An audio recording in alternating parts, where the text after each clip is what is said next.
والفسوق والعصيان أولئك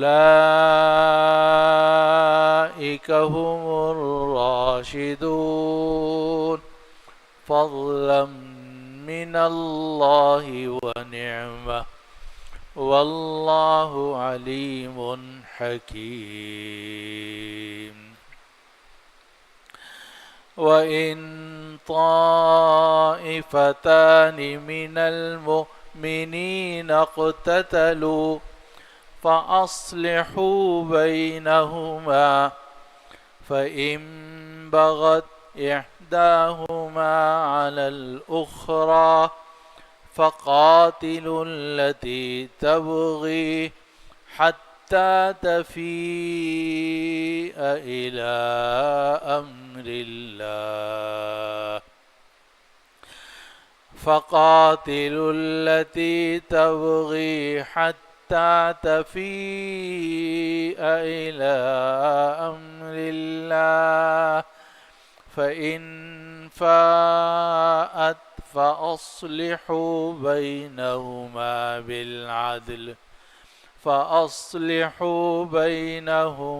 بالعدل وأقسطوا إن الله يحب المقسطين إنما المؤمنون إخوة فأصلحوا بين أخويكم واتقوا الله لعلكم ترحمون آمنت بالله صدق الله العظیم۔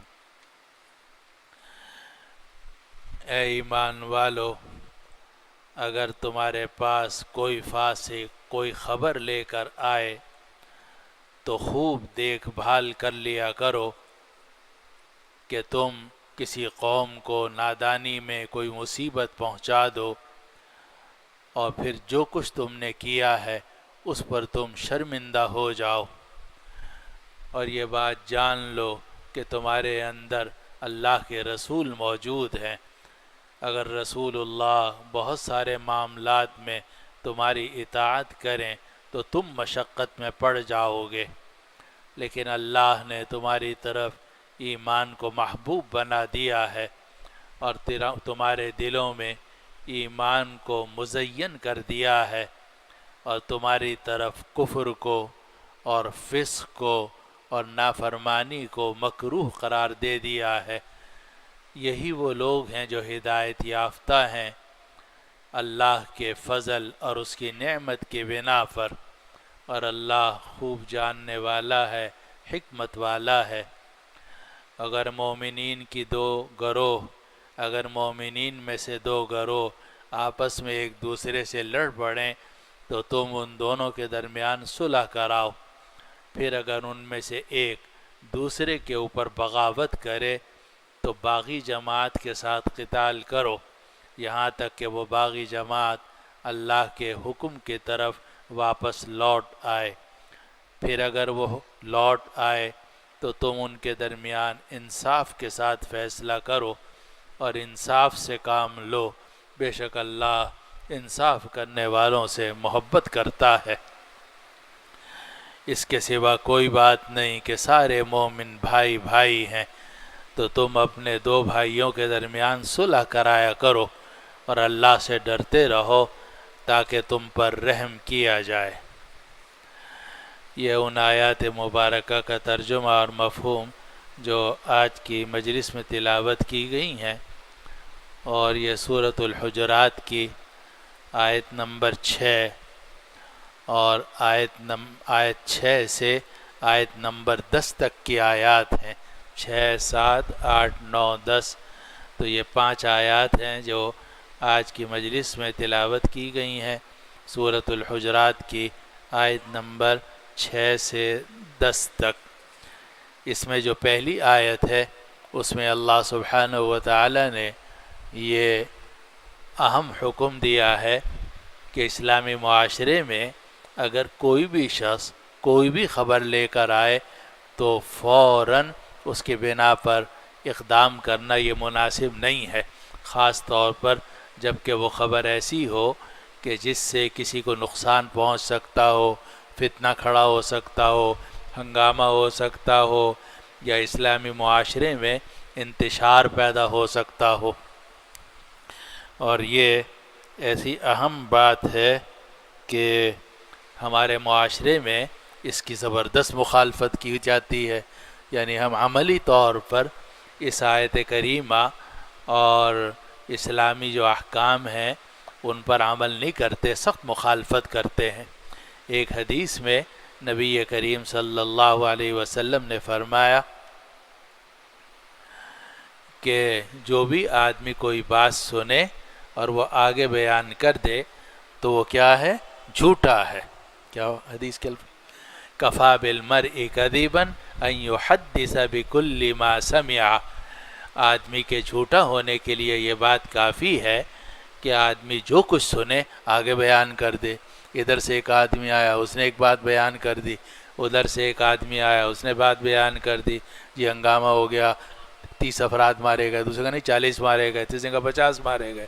پتہ چلا کہ آدمی تو 2 مارے گئے تھے، باقی بیمار ہوئے ہیں یا چوٹ لگی یا کوئی بھی نہیں مرا، بس ایسے ہی لوگوں نے تو یہ جھوٹا ہونے کے لیے یہ بات کافی ہے۔ نبی کریم صلی اللہ علیہ وسلم نے فرمایا کفا بالمرء کذبا ان یحدث بکل ما سمع، آدمی کے جھوٹا ہونے کے لیے یہ بات کافی ہے کہ جو وہ سنے وہ آگے بیان کر دے۔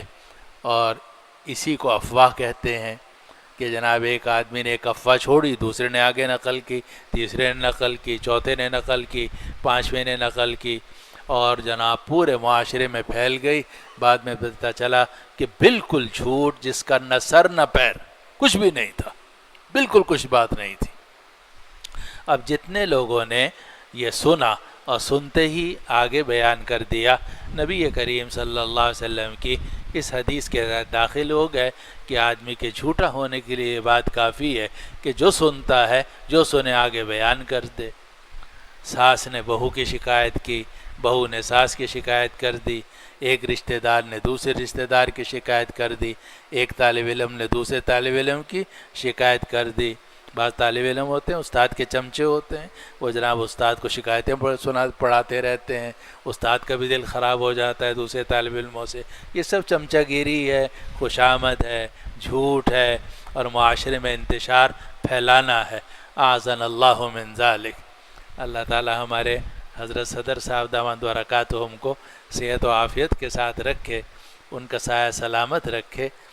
تو ان کو کوئی خبر سنانا سخت مشکل ہے چنانچہ اب ہماری تو زندگی گزر گئی ان کی خدمت میں، تو اس لیے ہم ان کو کوئی خبر سناتے ہی نہیں، اور اگر سنائیں گے تو پھر پھنس جائیں گے، کیونکہ وہ ہم سے جیسے ہی ہم انہیں خبر سنائیں گے کہ حضرت یہ واقعہ ہوا، فرمایا تم سے کس نے کہا؟ ہم نے کہا جی فلاں نے کہا۔ وہ فلاں کون تھا؟ وہ وہاں گیا تھا؟ کیا اس نے اپنی آنکھوں سے دیکھا تھا؟ اور کس وقت میں ہوا؟ یہ کس جگہ میں ہوا؟ کون کون لوگ وہاں تھے؟ اب وہ حضرت اتنے سوالات کرتے ہیں کہ آدمی سٹپٹا جاتا ہے، کیونکہ وہ حقیقت میں خبر چلتی بھی خبر ہوتی ہے کہ ادھر سے آئی ادھر آگے نقل کر دی، ادھر سے آئی ادھر آگے نقل کر دی، جس کا نہ سر نہ پیر۔ تو یہ بڑی بری عادت ہے ہمارے معاشرے میں کہ ہم لگائی بجھائی اور جناب جھوٹی خبریں، افواہ سازی، اور جناب اس طالب علم نے وہ کہہ دیا، بیوی نے کہہ دیا، اور جناب رشتہ داروں نے کہہ دیا، ماں نے کہہ دیا، بس جو سنا اس پر یقین کر لیا اور یقین کر کے آگے پھیلانا شروع کر دیا۔ یہ بالکل ناجائز ہے، گناہ ہے، خاص طور پر جب کہ جو خبر آپ کو دی جا رہی ہے وہ ایسی ہو کہ جس کے نتیجے میں کسی کو تکلیف ہو سکتی ہو، کسی کو کوئی مصیبت پہنچ سکتی ہو، کسی کی شکایت کی جا رہی ہے، اس کی نفرت آپ کے دل میں بیٹھ جائے یا آپ اس سے انتقام لینے کے درپے ہو جائیں، تو اس کو تو بالکل برداشت نہیں کرنا چاہیے۔ ہمارے سلف صالحین رحمہم اللہ کے بارے میں آتا ہے کہ کوئی ان کے پاس آتا تھا کہ حضرت فلاں آدمی جو ہے اس نے آپ کو یہ کہا تھا۔ فرمایا کہ اس نے تو پیچھے کہا ہوگا، تو نے تو میرے منہ پہ کہہ دیا اس نے تو مجھے برا کہا ہوگا، پتہ نہیں کہا یا نہیں کہا، لیکن اس نے تو برا کہا ہوگا تو پیچھے کہا ہوگا، تو نے تو میرے منہ پہ مجھے برا کہہ دیا تو یہ حضرات سامنے والوں کو روکتے تھے کہ جناب سامنے والے جو ہیں وہ شیر نہ ہو جائیں. اسی لیے ہر استاد، ہر بڑے آدمی کی ذمہ داری ہے کہ وہ طالب علموں کو قابو میں رکھے. اور ایسا نہیں ہے کہ جو آدمی آ کے جو بات بیان کرے استاد اس کے پیچھے لگ جائے یا بڑا اس کے پیچھے لگ جائے، اس کو قبول کر لے اور اس کے اوپر آگے کارروائی شروع کر دے. نہیں، تحقیق کرنا ضروری ہے. اور اس آیت کا شان نزول بڑا اہم ہے کہ ایک بڑا کافر تھا عقبہ ابن ابی معیط، اور یہ وہ شخص تھا کہ جس نے نبی کریم صلی اللہ علیہ وسلم کی پشت مبارک کے اوپر وہ گندگی لا کے رکھی تھی، اوجڑی لا کے رکھی تھی. وہ تو مر گیا. خیر، بعد میں اللہ تعالیٰ نے اس کی اولاد کو اسلام کی توفیق دی. چنانچہ ان کی بیٹی تھی ام کلثوم بنت عقبہ ابن ابی معیط، وہ بھاگی اور مکہ مکرمہ سے بھاگ کے وہ مدینہ پہنچی اور نبی کریم صلی اللہ علیہ وسلم کے ہاتھ پر اسلام قبول کیا. اس زمانے میں عورتیں اور بچے جو تھے وہی سمجھتے تھے کہ اسلام ہمارے حقوق کا محافظ ہے. چنانچہ عورتیں اور بچے جو ہیں وہ مکہ سے بھاگتے تھے اور بھاگ کر آتے تھے مدینہ میں، اور نبی کریم صلی اللہ علیہ وسلم کے ہاتھ پر اسلام قبول کرتے تھے. میں جب طالب علموں سے بات کرتا ہوں، میں نے کہا دیکھو ایک وہ زمانہ تھا کہ عورتیں بچے یہ سمجھتے تھے کہ اسلام ہمارے حقوق کا محافظ ہے، اور آج کل آپ لوگوں نے عورتوں اور بچوں کے ساتھ ایسا بدسلوکی کا معاملہ کیا ہوا ہے کہ این جی اوز جو ہیں وہ عورتوں اور بچوں کو یہ پٹی پڑھاتے ہیں کہ ان نیک لوگوں نے تمہیں دبا کے رکھا ہوا ہے، تمہارے حقوق پامال کیے ہوئے ہیں اور ہم تمہیں حقوق دلوائیں گے. چنانچہ آج کل یہ جو این جی اوز ہیں ان کا سارا زور جو ہے وہ عورتوں اور بچوں کے حقوق پر ہے. حالانکہ اسلام نے جو عورتوں اور بچوں کو حقوق دیے ہیں وہ کسی اور مذہب نے نہیں دیے، بشرطے کہ ہم ان کو صحیح طریقے سے ڈیلیور کریں، یعنی آگے ان عورتوں اور بچوں تک وہ حقوق پہنچائیں. مشکل یہ ہے کہ ہمارے ہاں بھی بچوں کے حقوق کا کوئی خیال نہیں ہے، عورتوں کے حقوق کا خیال نہیں ہے. خیر، بات آگے نکل گئی. میں بات یہ کر رہا تھا کہ عقبہ ابن ابی معیط اتنا بڑا کافر تھا، لیکن ان کی بیٹی ام کلثوم رضی اللہ عنہا وہ مکہ سے بھاگ کر وہ مدینہ آئیں، اسلام قبول کیا. اسی طرح عقبہ ابن ابی معیط کے بیٹے تھے ولید، وہ بھی وہاں سے مکہ چھوڑا انہوں نے اور نبی کریم صلی اللہ علیہ وسلم کے ہاتھ پر آ کر اسلام قبول کیا. خیر، اسلام قبول کر لیا. اب ہوا یہ کہ حارث ابن زرار جو بنو المستلق کے سردار تھے اور جن کی بیٹی حضرت جویریہ رضی اللہ عنہا نبی کریم صلی اللہ علیہ وسلم کی زوجہ مطہرہ ہیں. نبی کریم صلی اللہ علیہ وسلم کے ازواج مطہرات میں جویریہ اور ان کے والد کا نام تھا حارث، اس لیے جب آپ لکھتے ہیں تو جویریہ بنت الحارث ابن ابی زرار. تو یہ حارث ابن ابی زرار جو تھے یہ قبیلہ بنی المستلق کے سردار تھے. انہوں نے اسلام قبول کر لیا اور نبی کریم صلی اللہ علیہ وسلم سے کہا کہ آپ کسی آدمی کو بھیج دیجئے، ہم زکوٰۃ و صدقات حوالے کرنا چاہتے ہیں تاکہ آپ بیت المال میں رکھ کر غریبوں میں انہیں تقسیم کر دیں. تو نبی کریم صلی اللہ علیہ وسلم نے ولید ابن عقبہ ابن ابی معیط کو مقرر کیا اور کہا تم جاؤ اور جا کر بنو المستلق کے سردار حارث ابن ابی زرار سے وہ صدقات وغیرہ لے کر آؤ. اب یہ روانہ ہوئے. اب ان کی کوئی دشمنی پہلے سے چل رہی تھی حارث ابن زرار سے، بنو المستلق کے لوگوں سے. تو راستے میں ان کو وہم ہونے لگا کہ پتہ نہیں میں وہاں جاؤں گا، ایسا نہ ہو کہ مجھے مار ہی دیں وہ اور میری بات ہی نہ سنیں، اور میری تو ان سے پرانی دشمنی تھی. تو اور بعض روایات میں آتا ہے کہ کسی نے ان کو افواہ بھی پہنچا دی کہ تم جا رہے ہو، تمہاری خیر نہیں ہے. پر تھوڑا سا بھی کہہ دو نا تو آدمی تو بچل جاتا ہے، پریشان ہو جاتا ہے. تو ان سے کہا تم وہاں جا رہے ہو، ان سے تو تمہاری پرانی دشمنی ہے. حالانکہ یہ جو جا رہے تھے یہ نبی کریم صلی اللہ علیہ وسلم کے حکم کی وجہ سے جا رہے تھے، آپ کے قاصد بن کر جا رہے تھے، بیت المال کے نمائندے بن کر جا رہے تھے زکوٰۃ و صدقات وصول کرنے کے لیے. اب انہوں نے جب آگے بڑھے دیکھا کہ لوگ کھڑے ہوئے ہیں، یہ ڈر گئے کہ شاید مجھے مارنے کے لیے آگے نکل آئے ہیں یہ وہاں سے واپس آ گئے، اور واپس آئے اور پھر واپس روانہ ہو گئے۔ انہوں نے دیکھا کہ یہ نبی کریم صلی اللہ علیہ وسلم کے قاصد تھے اور واپس جا رہے ہیں، ان کو بڑی حیرانی ہوئی، سوچتے رہے کہ شاید کسی کام سے گئے پھر واپس آ جائیں گے، مگر یہ سیدھے چلے گئے نبی کریم صلی اللہ علیہ وسلم کے پاس اور جا کر عرض کیا کہ یا رسول اللہ، وہ تو میرے پرانے دشمن ہیں اور وہ تو باہر کھڑے ہوئے تھے مجھے مارنے کے لیے، اور میری تو جان کا خطرہ تھا، میں تو آ گیا۔ نبی کریم صلی اللہ علیہ وسلم نے جب یہ سنا تو آپ تو ہر بات ایسی قبول نہیں کرتے تھے، لیکن وہاں صحابہ بھی موجود تھے، تو بعض صحابہ نے کہا کہ یا رسول اللہ اگر ایسی بات ہے تو ہمیں ان پر حملہ کرنا چاہیے کہ انہوں نے ہمارے قاصد کے ساتھ ایسا معاملہ کیا۔ نبی کریم صلی اللہ علیہ وسلم فرمانے انتظار کرتے ہیں۔ ایک دو دن کے بعد حارث ابن ابی ذرار جو بنو المستلق کے سردار تھے وہ خود حاضر ہو گئے اور عرض کیا کہ یا رسول اللہ، میں آپ کا قاصد آئے تھے اور وہ پتہ نہیں آئے آدھے راستے سے واپس چلے گئے، ہم نے ان کو دیکھا، ہم ان کے استقبال کے لیے بھی نکلے لیکن وہ چلے گئے، پتہ نہیں کیا بات ہے، تو آپ کوئی ناراض تو نہیں ہے؟ اور ہم خود لے آئے ہیں آپ زکوٰۃ و صدقات کے پیسے بیت المال میں داخل کرنے کے لیے۔ ادھر یہ ہوا کہ ایک دن پہلے نبی کریم صلی اللہ علیہ وسلم نے حضرت خالد بن الولید کو بھیجا کہ بھئی یہ ولید ابن عقبہ یہ کہہ رہے ہیں کہ انہوں نے زکوٰۃ دینے سے انکار کر دیا، مجھے قتل کرنے کی کوشش کی، تم جا کے تحقیق کرو اور اگر ان کی بات درست ہو تب حملہ کرنا ورنہ حملہ مت کرنا۔ تو حضرت خالد بن الولید رضی اللہ عنہ تشریف لے گئے اور مسلمانوں کی ایک جماعت کے ساتھ اور وہاں پہنچے، پھر انہوں نے آگے کچھ آدمی بھیجے خاموشی کے ساتھ جاسوس کہ دیکھ کر آؤ وہاں حال کیا ہے، اور باہر کہیں دور رک گئے۔ انہوں نے جاسوسوں نے آ کر بتایا کہ وہ تو مسلمان ہیں، ہم نے ان کے ساتھ مغرب بھی پڑھی، عشاء بھی پڑھی اور فجر کی نماز بھی پڑھی، اب ہم واپس آئے ہیں، وہ تو بالکل مسلمان ہیں، اور یہ پتہ چلا ہے کہ وہ تو زکوٰۃ لے کر چلے گئے ہیں نبی کریم صلی اللہ علیہ وسلم کی خدمت میں۔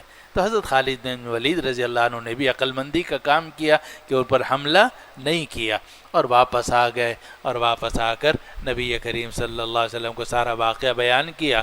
نبی کریم صلی اللہ علیہ وسلم نے فرمایا کہ ہاں تم سے پہلے وہ حارث خود آ گئے تھے اور انہوں نے سارے اموال دے دیے ہیں بیت المال کے لیے۔ یہ سارا قصہ ہوا۔ اب دیکھیے ایک صحابی ہیں رضی اللہ عنہ، انہوں نے کسی کی افواہ پر یقین کر لیا، اور یقین کرنے کے بعد یہ سمجھے کہ وہ ہمیں مارنے کے لیے نکلے ہیں، اور آ کر رسول اللہ صلی اللہ علیہ وسلم کو بھی اس طرح کی اطلاع کر دی۔ صحابہ میں بھی کچھ اشتعال پیدا ہونے لگا کہ ہم حملہ کریں، کیا کریں۔ آیت نازل ہو گئی کہ دیکھو اس طرح خبروں پر یقین مت کیا کرو، خاص طور پر ایسی خبر جس سے کسی کا کوئی نقصان ہوتا ہو، کسی پر حملہ ہوتا ہو، کسی سے کی نفرت بیٹھتی ہو، کسی سے دشمنی پیدا ہوتی ہو، ایسی کسی خبر پر آدمی کو کبھی بھی یقین نہیں کرنا چاہیے، بلکہ تحقیق کرنی چاہیے۔ تحقیق کرنے کے بعد پھر اگر وہ بات صحیح ثابت ہو تو آپ اس کے مطابق عمل کریں، ورنہ ایک کان سنو اور دوسرے کان سے نکال دو۔ تو قرآن مجید نے فرمایا یا ایہا الذین آمنوا ان جاءکم فاسق بنبأ، اے ایمان والو اگر تمہارے پاس کوئی فاسق کوئی اہم خبر لے کر آئے، یہاں نبأ کا لفظ ذکر کیا گیا، اور نبأ کہا جاتا ہے اہم خبر کو، اسی لیے نبی بھی خبریں دیتا ہے، لیکن وہ عام خبریں نہیں دیتا، بڑی اہم خبریں دیتا ہے، قبر کی، قرآن اور آخرت کی، اور دنیا اور آخرت کی کامیابی کی۔ تو نبأ کہتے ہیں اہم خبر کو۔ اور اس سے بھی ایک نکتہ نکلتا ہے جو انشاءاللہ ابھی بعد میں عرض کروں گا۔ تو قرآن یہ کہہ رہا ہے کہ اے ایمان والو اگر تمہارے پاس کوئی فاسق کوئی اہم خبر لے کر آئے، فتبینوا، تو خوب تحقیق کر لیا کرو، خوب تحقیق کر لیا کرو۔ سب حضرات نے اس کا ترجمہ ایک ہی کیا ہے، حضرت شیخ الاسلام مولانا تقی عثمانی صاحب، حضرت تھانوی رحمۃ اللہ علیہ، اور اس سے پہلے حضرت شیخ الہند مولانا محمود حسن صاحب۔ عجیب بات ہے، عام طور سے الفاظ میں فرق ہو جاتا ہے ان حضرات کے ہاں، لیکن ان تینوں حضرات نے ایک ہی ترجمہ کیا، فتبینوا، تحقیق کیا کرو، تحقیق کیا کرو، یہ دیکھا کرو کہ اس کے اندر کیا بیان ہے اور وضاحت اس کی کیا ہے، کیا رہا ہے، پیچھے صورتحال کیا ہے۔ فتبینوا تحقیق کر لیا کرو ان تصیبوا قوما بجہالۃ کہ تم کسی قوم کو نادانی میں کوئی مصیبت پہنچا دو، تم کسی قوم کو نادانی میں کوئی مصیبت پہنچا دو، فتصبحوا علی ما فعلتم نادمین، اور پھر اس کے بعد جو کچھ تم نے کیا ہے اس پر شرمندہ ہو جاؤ۔ اور فرض کرو کہ کسی نے آپ کو اطلاع کی کہ جناب فلاں لڑکی کے ساس نے یہ کہا ہے، آپ پہنچ گئے آستینے چڑھا کر کہ جناب کیا کہا ہے، میں یوں کر دوں گا، وہ بعد میں پتہ چلا کہ کہا کچھ تھا، سمجھا کچھ تھا، نقل کچھ اور کیا ہے۔ اور یہ کہاں مصیبت ہے، میں خود اب سالہ سال مجھے پڑھاتے ہوئے ہو گئے الحمدللہ، میں دیکھتا ہوں کہ میں ایک بات کہتا ہوں، طالب علم اسے کچھ اور سمجھتا ہے، سمجھ کر کچھ اور نقل کرتا ہے، اور جناب آگے جا کے کچھ اور کہتا ہے، پھر اس کو آگے جا کے کچھ اور نقل کرتا ہے۔ یعنی بسا اوقات تو تقریباً ہر سال کا یہ معمول ہے، اس میں کوئی تخلف نہیں ہے کہ طالب علم مجھ سے سوال کرتا ہے کہ بھئی حضرت آپ نے یہ فرمایا، میں نے کہا میں نے یہ تو نہیں کہا۔ اب میں ساتھیوں سے پوچھتا ہوں وہیں اسی بات کہ میں نے یہ کہا، لوگوں نے کہا نہیں یہ نہیں کہا، آپ نے یہ کہا تھا۔ اب وہ آگے پیچھے میں نے شرطیں لگائی تھیں اور کلام ٹھیک بولا تھا، اس نے ادھر کی بھی لفظ اٹھا، ادھر کا بھی ہٹایا، ادھر کا بھی ہٹایا، بیچ میں ایک لفظ لے کر میرے اوپر اعتراض جڑ دیا۔ اب یہ جب حرکتیں ہوں، اور یہ حرکتیں نیک لوگوں کی، طلبہ کی جو علم کے طالب علم ہیں اور دور حدیث کے طالب علم ہیں، اب جب یہ حال یہاں ہو رہا ہے تو گلیوں میں، بازاروں میں، گھروں میں، خاندانوں میں، رشتہ داروں میں تو پتہ نہیں کیا قیامت برپا ہو رہی ہوگی کہ لوگ کہتے کچھ ہیں، سنتے کچھ ہیں، نقل کچھ اور کرتے ہیں، اور جناب پھر اس کے بنا پر ہنگامہ فساد کھڑا کرتے ہیں۔ قرآن نے شروع سے کہہ دیا کہ جب کوئی فاسق کوئی خبر لے کر آئے تحقیق کرو، ایسا نہ ہو کہ تم کسی قوم کو نادانی میں کوئی مصیبت پہنچا دو، فتصبحوا علی ما فعلتم نادمین، اور پھر جو کچھ تم نے کیا ہے اس پر تم شرمندہ ہو جاؤ۔ اگر ولید ابن عقبہ کو جو غلط خبر ملی تھی، یا انہوں نے غلط فکر کی بنا پر غلط سوچ اختیار کر کے نبی کریم صلی اللہ علیہ وسلم کو غلط اطلاع دے دی تھی، اگر نبی کریم صلی اللہ علیہ وسلم اس پر عمل کر لیتے اور حملہ کر دیتے تو کتنی بڑی غلطی ہوتی۔ تو قرآن کہتا ہے کہ جب بھی کوئی فاسق کوئی خبر لے کر آئے پہلے تحقیق کرو، اور تحقیق کے بغیر ایسا نہ ہو کہ تم کسی قوم کو نادانی میں کوئی مصیبت پہنچا دو، فتصبحوا علی ما فعلتم نادمین، اور پھر جو کچھ تم نے کیا ہے اس پر تم نادم ہو جاؤ۔ ابھی میں نے آپ کو بتایا تھا کہ فاسق کوئی اہم خبر لے کر آئے، اگر اہم خبر نہ ہو بلکہ عام سی خبر ہو جس میں کسی کو کوئی تکلیف نہ پہنچتی ہو تو اس کو قبول کر لینا فی نفسی ہی جائز ہے۔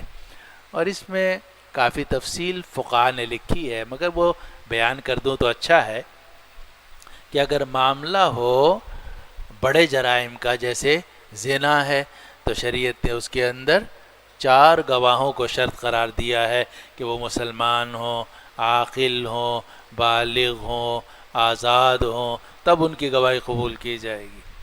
اسی طرح قتل ہے یا اور ڈاکہ ہے، اس میں اور دوسرے مالی معاملات ہیں، بے ہے، شفا ہے، اجارہ ہے، اس میں بھی گواہی کا ہونا ضروری ہے، اور وہ گواہی عدالت میں ہوگی، اور کم از کم 2 مرد یا 1 مرد اور 2 عورتیں، حرین مسلمین عاقلین بالغین، جی یہ ہوں گے تب جناب وہ بات ثابت ہوگی۔ اور اگر ایک آدمی کوئی بات کہہ رہا ہے چاہے کتنا ہی نیک کیوں نہیں ہے، لیکن وہ گواہی شرعاً قبول نہیں ہوگی۔ گواہی جو عدالت میں قبول ہوتی ہے وہ جب کہ حرین عاقلین بالغین مسلمین ہو تب گواہی قبول ہوتی ہے، اور اگر 2 مرد نہ ہوں تو 1 مرد اور 2 عورتیں ہوں۔ اور وجہ اس کی یہ ہے کہ عورت کا بھی معاملہ یہی ہے کہ وہ کہتے ہم لوگ کچھ ہیں، وہ سنتی کچھ ہے، نقل کچھ اور کرتی ہے، اور یہی حال آج کل مردوں میں ہے، لیکن مردوں سے زیادہ یہ ہوتا ہے عورتوں کے اندر۔ اس لیے شریعت نے یہ کہا ہے کہ گواہی کے اندر یا تو 2 مرد ہوں یا 1 مرد اور 2 عورتیں۔ یہ تو حکم ہے گواہی کا، یعنی جب عدالت میں کوئی معاملہ ثابت کرنا ہو، چاہے بیع کا، چاہے اجارے کا، چاہے کوئی مقدمہ ہو، چاہے ڈاکے کا معاملہ ہو، چوری کا معاملہ ہو، تو اس میں گواہی ضروری ہے، اور گواہی کے لیے نصاب شہادت ضروری ہے، اور نصاب شہادت یہ ہے کہ 2 آزاد ہوں، مسلمان ہوں، عاقل ہوں، بالغ ہوں، یا ایک مرد اور 2 عورتیں ہوں، اور وہ بھی سب عاقل، بالغ، مسلمان۔ یہ تو ہے نصاب شہادت، لیکن ایک ہے خبر۔ تو خبر کی پھر 2 قسمیں ہیں۔ ایک خبر ہوتی ہے دیانات کے اندر، تو دیانات کے اندر جو خبر ہے وہ معتبر ہوتی ہے مسلمان عادل کی، جو مسلمان ہو اور عادل ہو۔ مثلا آپ کہیں اترے تو آپ نے کہا کہ بھئی یہ پانی پاک ہے ناپاک ہے، تو ایک سمجھدار سا آدمی تھا، اس سے آپ نے پوچھا، اس نے کہا جی بالکل پاک ہے مولوی صاحب، آپ وضو کرو اس سے، ہم بھی اسی سے وضو کرتے ہیں۔ اب اگر ایک آدمی آپ کو خبر دے دے طہارت کی، نجاست کی، یا حلال ہونے کی یا حرام ہونے کی، تو آپ اس کی خبر پر عمل کر سکتے ہیں۔ یا مثلا آپ کسی غیر مسلم ملک میں پہنچے، وہ ایک نمازی نکل رہا تھا، اس سے پوچھا کہ بھائی یہاں کوئی حلال گوشت بھی ملتا ہے؟ اس نے کہا دیکھو فلاں جگہ جاؤ، فلاں دکان پہ وہ حلال گوشت مل جاتا ہے۔ اب وہ نمازی ہے، دیندار ہے، تو آپ اس کی خبر پر اعتماد کر سکتے ہیں۔ لیکن یہ جو اسے کہتے ہیں کہ خبر الواحد مقبول فی الدیانات، خبر المسلم العدل مقبول فی الدیانات۔ دیانات کے اندر ایک آدمی کی خبر معتبر ہوتی ہے۔ دیانات سے مراد ہیں پاکی، ناپاکی، حلال ہونا، حرام ہونا۔ اور اس کے بعد ہے معاملات۔ معاملات کے اندر ایک آدمی کی خبر معتبر ہے جبکہ کوئی قرینہ کذب کا موجود نہ ہو، تو اس وقت میں آپ کسی بھی آدمی کی خبر قبول کر سکتے ہیں، چاہے وہ مسلمان ہو، چاہے فاسق ہو، چاہے کافر ہو۔ مثلا ایک مسلمان آتا ہے اور وہ کہتا ہے کہ جی یہ میرا بکرا ہے، میں آپ کے ہاتھ فروخت کرنا چاہتا ہوں، میرا بکرا آپ لے سکتے ہیں۔ کوئی فاسق آتا ہے، وہ کہتا ہے جی میں نے بکرا پالا تھا، میں اب بیچ رہا ہوں، آپ لینا چاہو آپ لے لو، آپ لے سکتے ہیں۔ ایک کافر ہے، کافر آ کر کہتا ہے کہ بکرا میری ملکیت ہے، آپ لینا چاہو تو لے لو، آپ لے سکتے ہو اس سے۔ اسی لیے اگر کسی کافر کی دکان سے آپ ڈبل روٹی خرید لو، ہے جی، یا کوئی اور چیز سلد یا سلائی خرید لو، یا صابن خرید لو، جائز ہے بالکل۔ فاسق ہے، کافر ہے، ایک آدمی کی خبر معاملات کے اندر معتبر ہوتی ہے۔ اور جو اور اس سے ہلکے درجے کے معاملات ہیں، اس میں تو صبی ممیز کی خبر بھی معتبر ہوتی ہے، صبی ممیز کی خبر بھی معتبر ہوتی ہے۔ مثلا آپ کسی گھر میں پہنچے، آپ نے دروازہ کھٹکھٹایا، اندر سے ایک بچہ نکلا، کوئی 9 سال کا، 10 سال کا، کہا جی ابا جی غسل خانے میں، وہ کہہ رہے ہیں مولوی صاحب کو بٹھا دو، اندر آ جائیں آپ۔ تو آپ اس کے کہنے پر اندر جا کر اس گھر میں بیٹھ سکتے ہیں؟ نہیں بیٹھ سکتے؟ بیٹھ سکتے ہیں، اس لیے کہ سبھی یہ ممیز ہے، اور سبھی یہ ممیز جو ہے اس کی خبر میں اگر کوئی شبہ کذب کا نہ ہو تو آپ اس پر عمل کر سکتے۔ لیکن اگر 2.5-3 سال کا بچہ نکلا کہ جس کو ابھی بولنا بھی پوری طرح نہیں سیکھا، اس نے کہا جی اندر آ جاؤ اور توتلی زبان میں کہا اندر آ جاؤ، اب آپ اس کے کہنے پہ اندر نہیں جا سکتے۔ وجہ یہ کہ وہ سبھی تو ہے مگر سبھی یہ ممیز نہیں ہے، سمجھدار بچہ نہیں ہے۔ ایک چھوٹا سا بچہ جو ہے وہ آپ کو لا کے یہ کہتا ہے کہ جی اس کی مجھے چیز لا دو، آپ نہیں لا کے دے سکتے کیونکہ سبھی یہ غیر ممیز ہے۔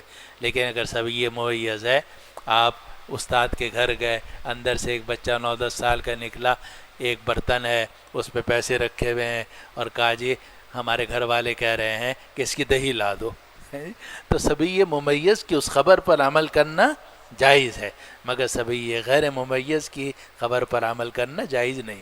یہ سارے مسائل فقہا نے ذکر کیے ہیں۔ اور اگر آدمی کو اللہ تعالیٰ نے عقل دی ہو، عقل بڑی نعمت ہے والا، علم اتنی بڑی نعمت نہیں جتنی عقل نعمت ہے۔ یہ سارے جو مسائل ہیں یہ عقل سے ثابت ہوتے ہیں، ایسا نہیں ہے کہ یہ فقہا نے کوئی ہوائی باتیں بیان کر دی ہیں، یہ ساری باتیں عقل کے عین مطابق ہیں۔ کہ سو سبھی یہ غیر ممیز ہے، اس کی خبر کا اعتبار نہیں ہے، اور سبھی یہ ممیز کی خبر عام معاملات کے اندر معتبر ہوتی ہے، اور معاملات کے اندر ہر ایک کی خبر معتبر ہے، چاہے فاسق ہو، چاہے کافر ہو، چاہے مسلمان ہو، لیکن جو دیانات ہیں، دین کا معاملہ ہے، حلال حرام، نماز روزہ زکوٰۃ قبلے کا رخ وغیرہ، اس میں خبر معتبر ہوتی ہے کس کی؟ ایک واحد کی جو عادل ہو، اور اگر شہادت دینی ہے عدالت کے اندر تو وہ تو باقاعدہ نصاب شہادت ہے، اور اکثر صورتوں کے اندر 2 گواہ مرد ہوں یا 1 گواہ مرد اور 2 عورتیں ہوں۔ بہرحال بہت سوچ سمجھ کے زندگی گزارنی پڑتی ہے ساتھیوں، میرے دوستوں ساتھیوں، یہ ایسا نہیں ہے کہ ایک خبر سنی آپ نے اور جناب آپ اچھلنے لگے، یہ طریقہ صحیح نہیں ہے۔ خبر سن کر آدمی کو ٹھنڈے رہنا چاہیے، غور و فکر کرنا چاہیے کہ یہ خبر صحیح ہے یا غلط ہے، اس خبر کے نتیجے میں کیا ہوگا، میں اس پر کوئی عملی قدم اٹھاؤں نہ اٹھاؤں، اس سے پہلے پوری تحقیق کرنا ضروری ہے۔ اس کو قرآن کہتا ہے یا ایھا الذین آمنوا، اے ایمان والو، ان جاءکم فاسق، اگر تمہارے پاس کوئی فاسق بنبأ خبر لے کر آئے۔ اب اگر فاسق سے مراد کیا ہے؟ کیونکہ اس پہ اشکال ہوا ہے۔ اشکال یہ ہے کہ یہ بات تو چل رہی ہے ولید ابن عقبہ کی، اور ولید ابن عقبہ رضی اللہ عنہ وہ تو صحابی تھے، اور اس واقعے کی اس پر سب متفق ہیں کہ واقعہ یہی ہوا تھا۔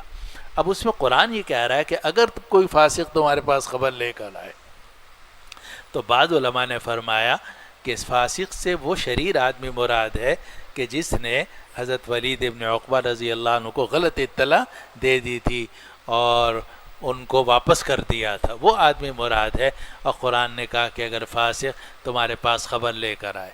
اور بعض علماء نے فرمایا کہ چونکہ انہوں نے اس محض اپنے خیال پر عمل کیا تھا یا بغیر تحقیق کے اس شیطان کی خبر کو قبول کر لیا تھا، تو یہ بھی فسق میں داخل ہو گیا اور وقتی طور پر وہ گناہگار ہو گئے۔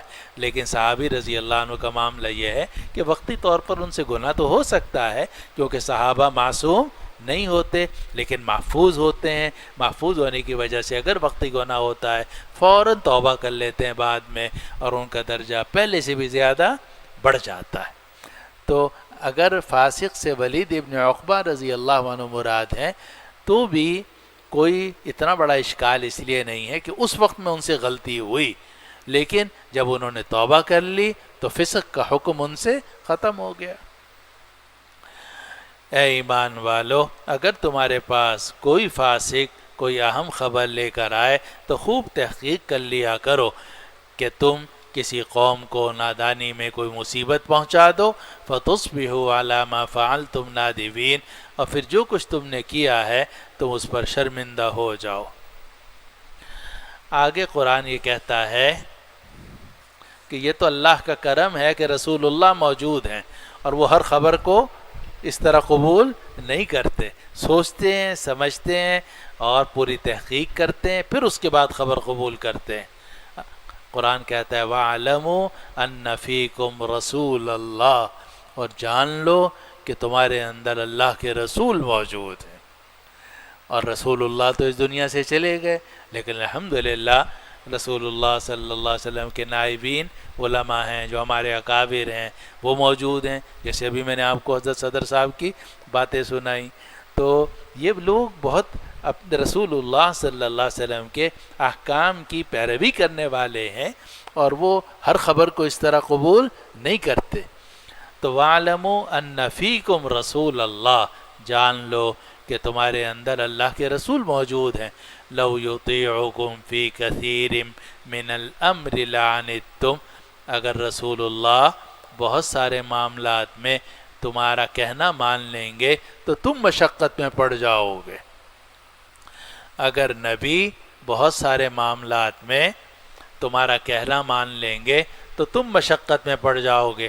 اشارہ کر دیا کہ رسول اللہ صلی اللہ علیہ وسلم بھی ہر معاملے میں تمہاری رائے نہیں مانتے، سوچتے ہیں، سمجھتے ہیں، کیونکہ رائے تو مختلف سامنے آتی ہیں، اور اسی لیے احادیث سے آپ میں پڑھیں گے آپ اور پڑھا ہوگا کہ جب بھی کوئی اہم معاملہ ہوتا تھا رسول اللہ صلی اللہ علیہ وسلم مشورہ کرتے تھے، اور فرماتے تھے اشیروا علیہ ایھا الناس، اے لوگوں مجھے مشورہ دو۔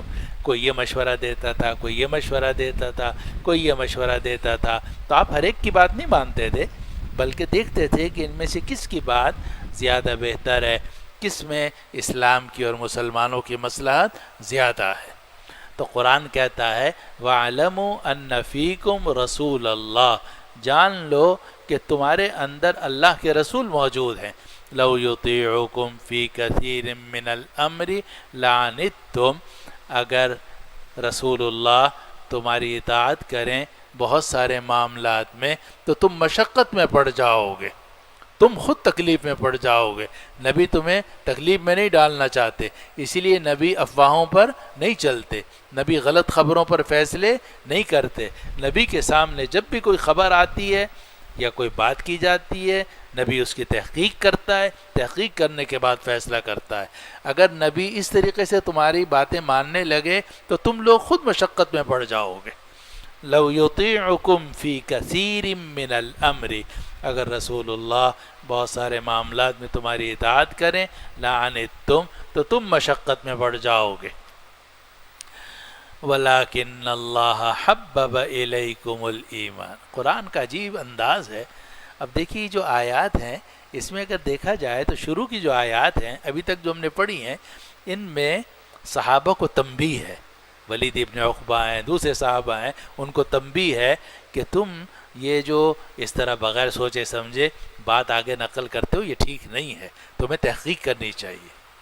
اب آگے صحابہ کی تعریف ہے کہ یہ صحابہ بڑے پیارے ہیں اور اللہ نے ان کے دلوں میں ایمان کی محبت ڈال دی ہے، کفر، فسق اور نافرمانی کی نفرت اللہ نے ان کے دلوں میں ڈال دی ہے۔ اس لیے یہ رسول اللہ صلی اللہ علیہ وسلم کے سچے عاشق ہیں اور آپ سے بے پناہ محبت کرنے والے ہیں، آپ کی ہر بات کو ماننے والے ہیں۔ ان صحابہ سے اگر کوئی چوک ہو جاتی ہے، غلطی ہو جاتی ہے، کوئی بات نقل بھی کرتے ہیں اور نبی علیہ السلام اسے قبول نہیں کرتے تو ان پر کوئی اثر نہیں ہوتا، یہ سمجھتے ہیں کہ ہماری رائے بعد میں ہے اور رسول اللہ صلی اللہ علیہ وسلم کی رائے سب سے آگے ہے، چنانچہ سر جھکاتے ہیں۔ اس کو قرآن کہتا ہے وَلَٰكِنَّ اللَّهَ حَبَّبَ إِلَيْكُمُ الْإِيمَانَ، لیکن اللہ نے تمہاری طرف ایمان کو محبوب بنا دیا ہے۔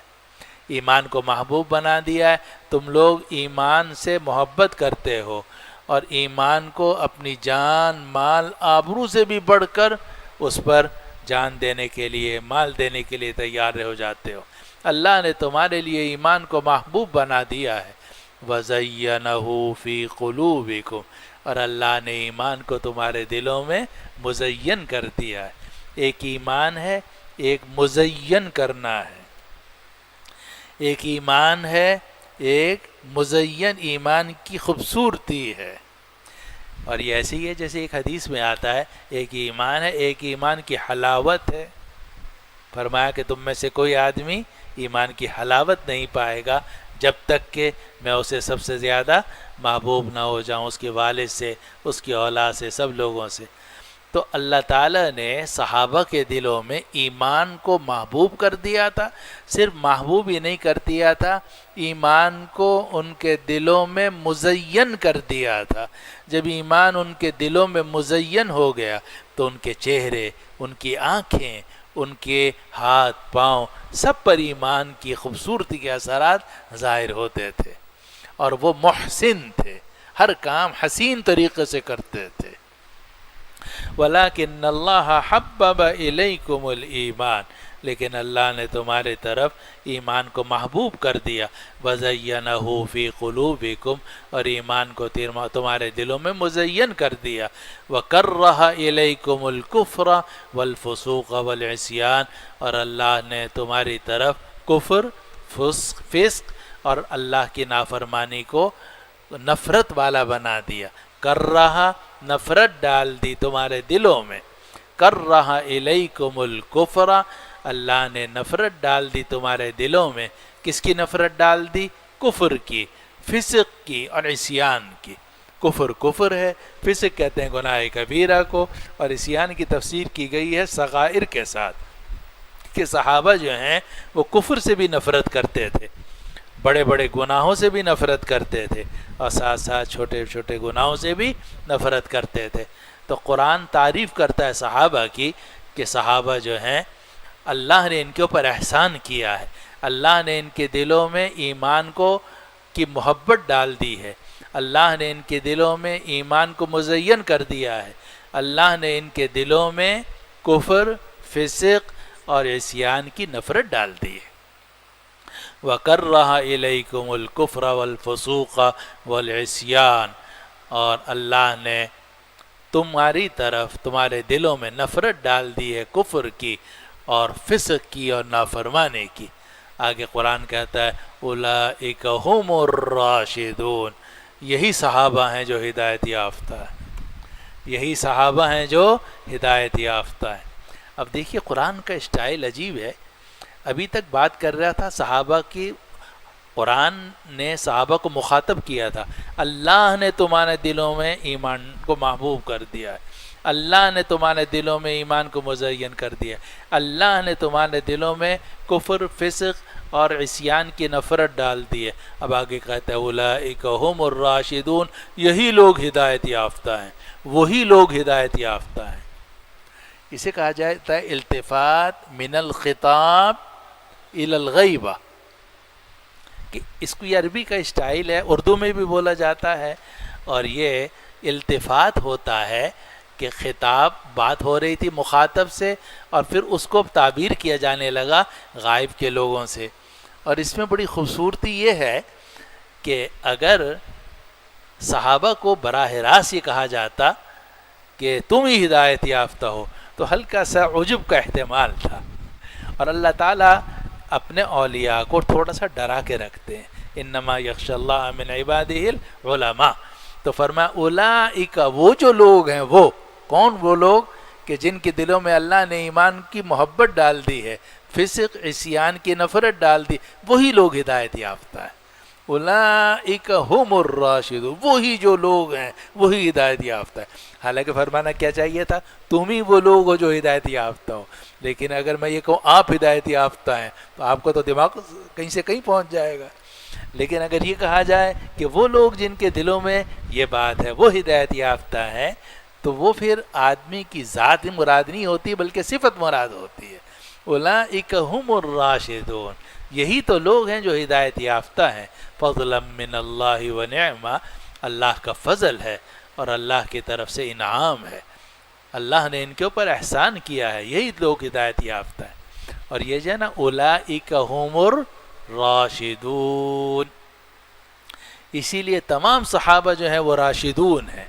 البتہ اتنی بات ہے کہ صحابہ میں جو سب سے افضل ہیں وہ چار ہیں، ان کو کہا جاتا ہے الخلفاء الراشدون.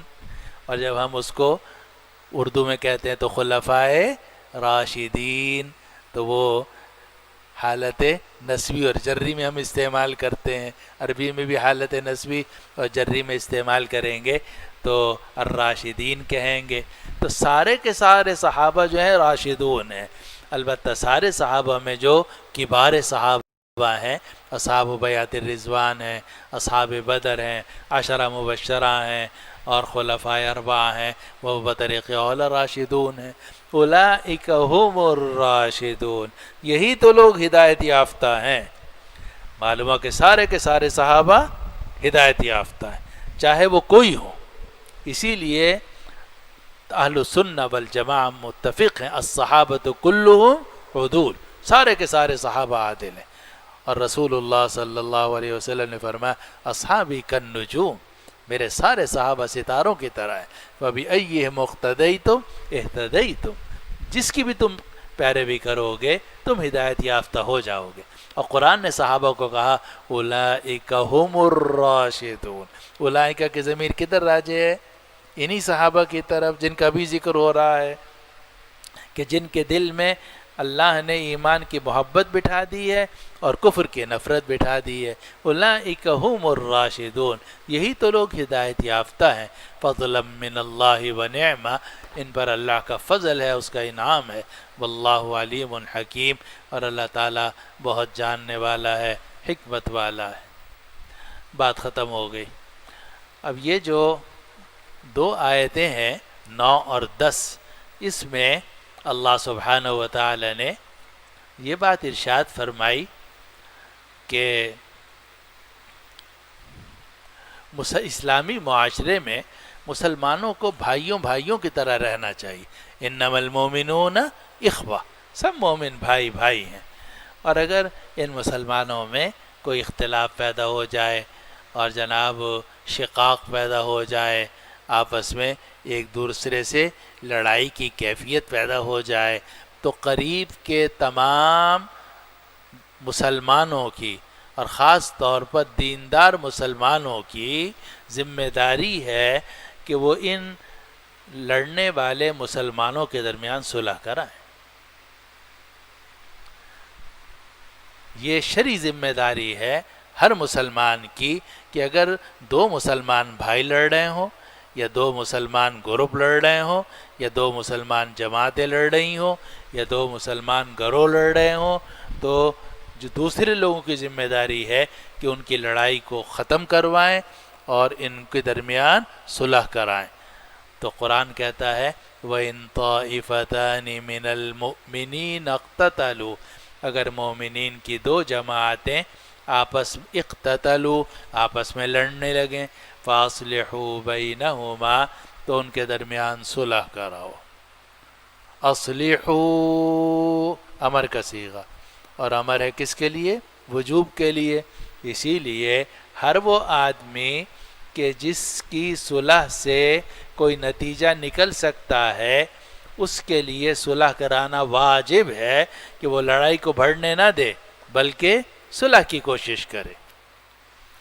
اور اللہ تعالیٰ معاف فرمائے، اس معاملے میں ہم لوگوں کا حال بھی بہت برا ہے. اگر 2 گھروں میں لڑائی ہے یا 2 جماعتوں میں لڑائی ہے یا 2 گروپوں میں لڑائی ہے یا 2 رشتہ داروں میں لڑائی ہے، تو ہماری کوشش کیا ہوتی ہے کہ اور لڑیں گے. چنانچہ اس کو بھی بھڑکاتے ہیں، اس کو بھی بھڑکاتے ہیں. ادھر جاتے ہیں تو کہتے ہیں ہاں واقعی اس نے بڑا ظلم کیا، منہ توڑ جواب دینا چاہیے.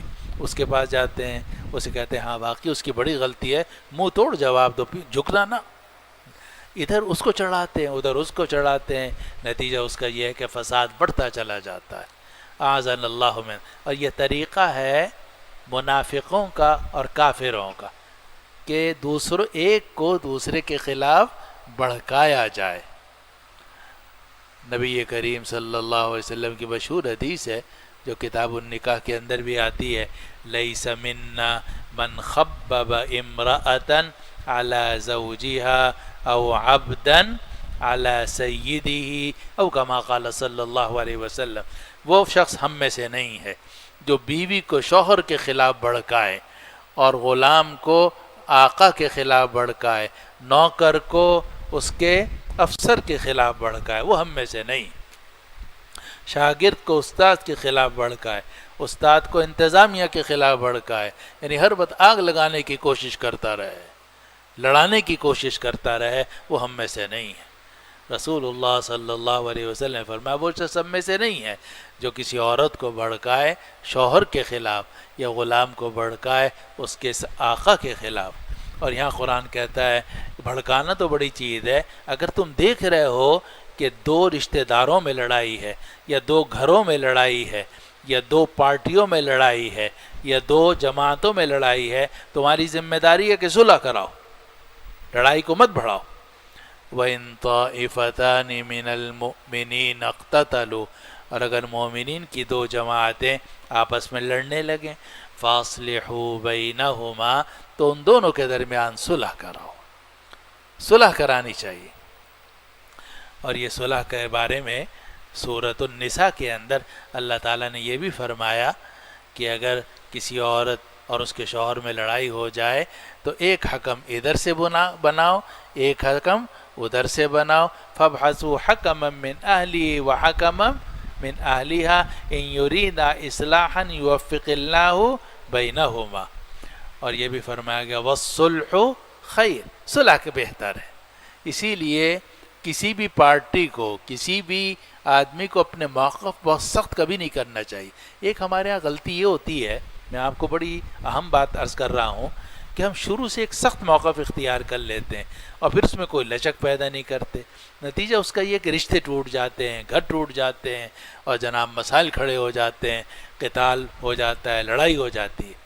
ہونا یہ چاہیے کہ شروع سے ہی آدمی موقف اپنا تھوڑا سا نرم رکھے، اس طرح نرم رکھے کہ جو بات جائز بات ماننے والی ہے وہ مان لو، اور جو نہیں ماننے والی ناجائز بات کوئی کر رہا ہے اس پر آپ کہو کہ یہ نہیں میں قبول کر سکتا. تو اس سے صلح کا راستہ کھل سکتا ہے. لیکن اگر ایک آدمی چاہتا ہے کہ 100% بات میری مانی جائے، دوسرا چاہتا ہے کہ میری 100% بات مانی جائے، تو صلح ہو سکتی ہے مولوی صاحب؟ یہ کیسے ہو سکتا ہے؟ یہ تو کچھ لو کچھ دو.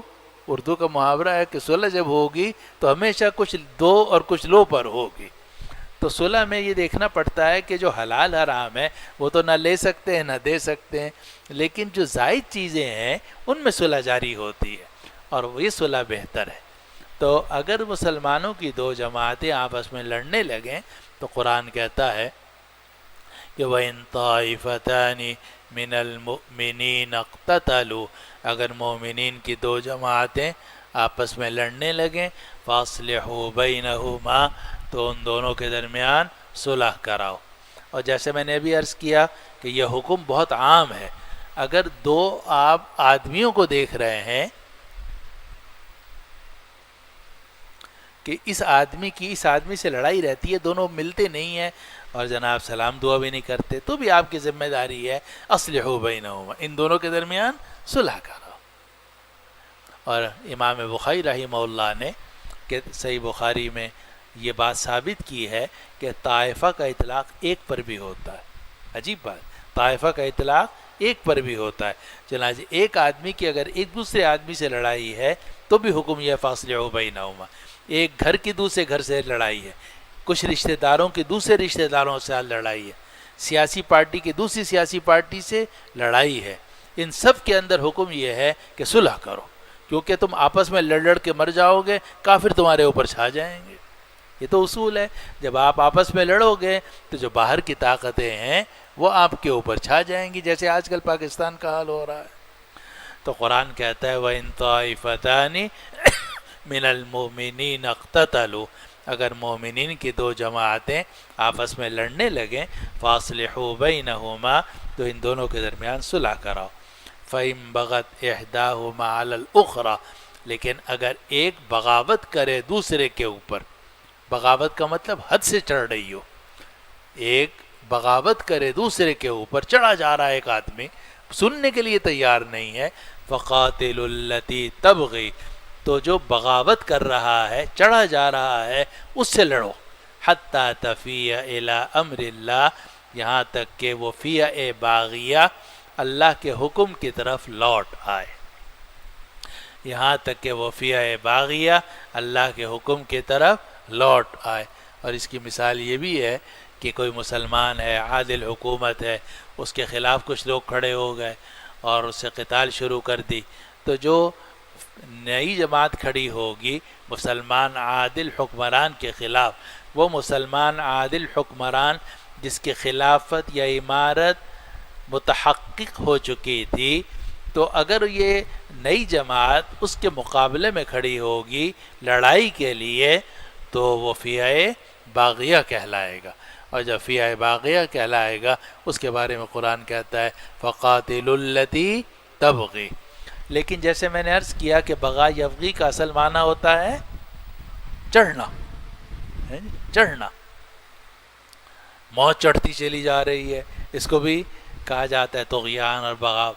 تو فَقَاتِلُوا الَّتِي تَبْغِي، اگر ان میں سے ایک دوسرے کے اوپر چڑھتی جا رہی ہو جماعت، ایک جماعت دوسرے کے اوپر چڑھتی جا رہی ہو، فَقَاتِلُوا الَّتِي تَبْغِي، تو جو باغی جماعت ہے اس سے لڑو، حَتَّى تَفِيَ إِلَىٰ أَمْرِ اللَّهِ، یہاں تک کہ وہ لوٹ آئے اللہ کے حکم کی طرف.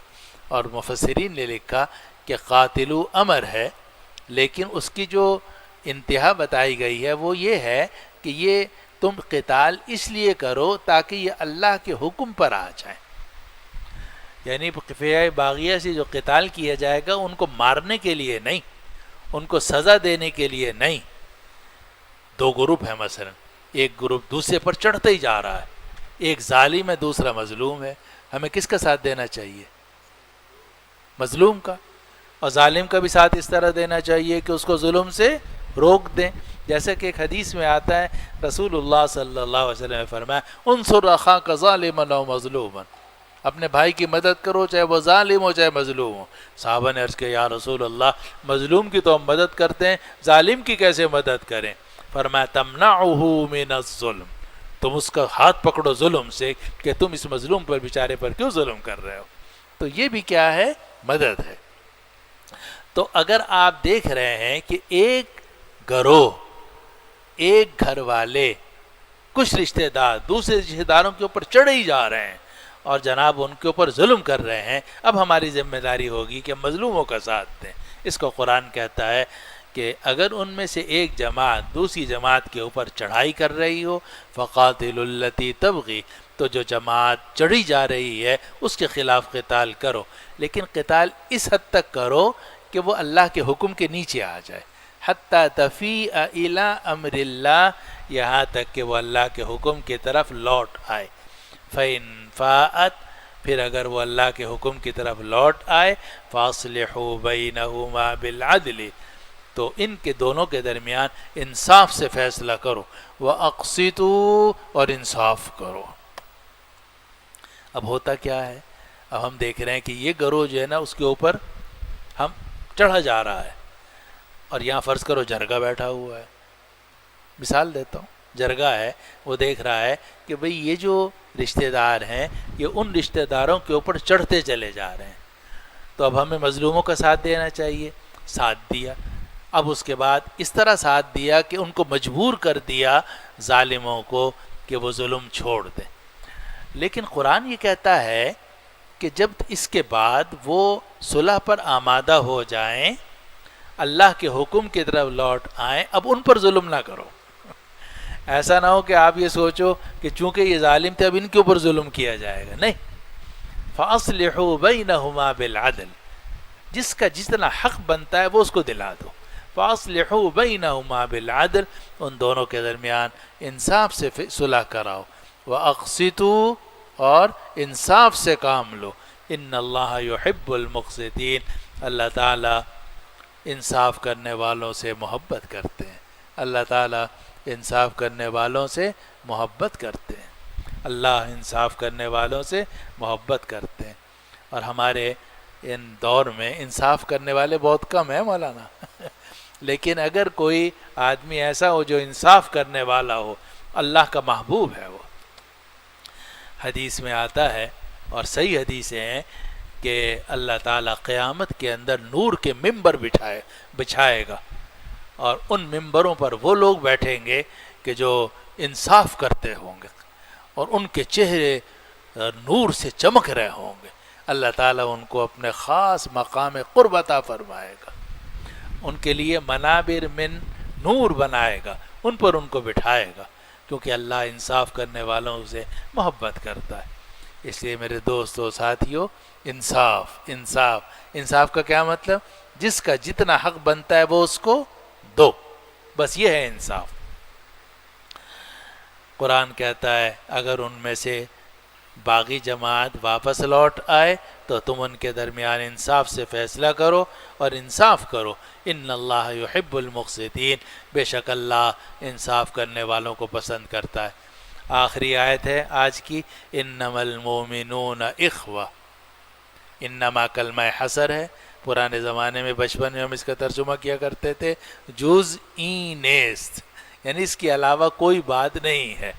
لیکن آج کل یہ ہے کہ بس سب مومن بھائی بھائی ہیں، اس کے علاوہ کوئی بات نہیں ہے کہ سب مومن بھائی بھائی ہیں. فاصلحوا بین اخویکم، تو اپنے بھائیوں کے درمیان صلح کرو. اور یہ بڑا اہم اصول ہے کہ آدمی ہر مومن کو اپنا بھائی سمجھے. یہ سمجھنا کہ میں حضرت ہوں اور دوسرا ایسا ہے دوسرا ایسا ہے، اسی سے کام خراب ہوتا ہے. اگر آپ سمجھے کہ ہم سب بھائی بھائی ہیں، اور اسی لیے حدیث میں آتا ہے المسلم اخو المسلم، مسلمان مسلمان کا بھائی ہے. لا یسلمہ ولا یخذلہ، وہ اپنے بھائی کو بے یار و مددگار نہیں چھوڑتا. تو قرآن کہتا ہے انما المؤمنون اخوہ، اس کے سوا کوئی بات نہیں ہے کہ سب مومن بھائی بھائی ہیں۔ فاصلحوا بین اخویکم، تو اپنے دو بھائیوں کے درمیان صلح کرایا کرو، اپنے دونوں بھائیوں کے درمیان صلح کرایا کرو۔ واتقوا اللہ، اللہ سے ڈرتے رہو، لعلکم ترحمون، تاکہ تم لوگوں پر رحم کیا جائے۔ اللہ کی رحمت ان لوگوں پر ہوگی جو دوسرے لوگوں پر رحم کریں گے، اور جو اسلامی معاشرے میں فتنہ فساد نہیں پھیلائیں گے بلکہ فتنہ فساد کو ختم کریں گے اور لوگوں کے درمیان صلح کرائیں گے۔ اللہ تعالی ہمیں بھی ان لوگوں میں شامل کر دے، مقسطین میں شامل کر دے، ان انصاف کرنے والوں میں جن سے اللہ تعالی محبت کرتا ہے۔ وآخر دعوانا ان الحمد للہ رب العالمین۔ ایک صاحب محمد اقبال، میری والدہ کی طبیعت بہت خراب ہے، دعا کے لیے لکھا ہے، دعا کر لیجیے۔ الحمد للہ رب العالمین والعاقبۃ للمتقین والصلاة والسلام علی سیدنا وشفیعنا ومولانا محمد وعلی آلہ واصحابہ اجمعین۔ یا اللہ یا ارحم الراحمین، ہمارے اس بیٹھنے کو اپنی بارگاہ میں قبول فرما لیجیے، ہمیں قرآن مجید کی تلاوت کی توفیق عطا فرما دیجیے۔ اللہم آنس وحشتنا فی قبورنا، اللہم ارحمنا بالقرآن العظیم واجعلہ لنا اماما ونورا وہدا ورحمہ۔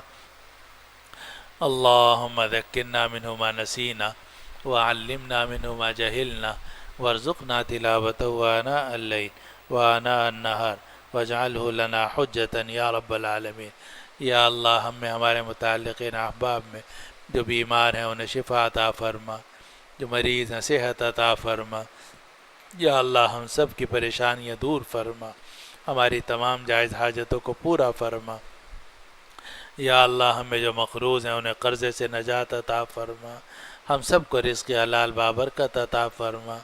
یا اللہ جو بے اولاد ہیں اپنے فضل و کرم سے اولاد صالح نرینہ عطا فرما، جو بے گھر ہیں انہیں ذاتی گھر عطا فرما۔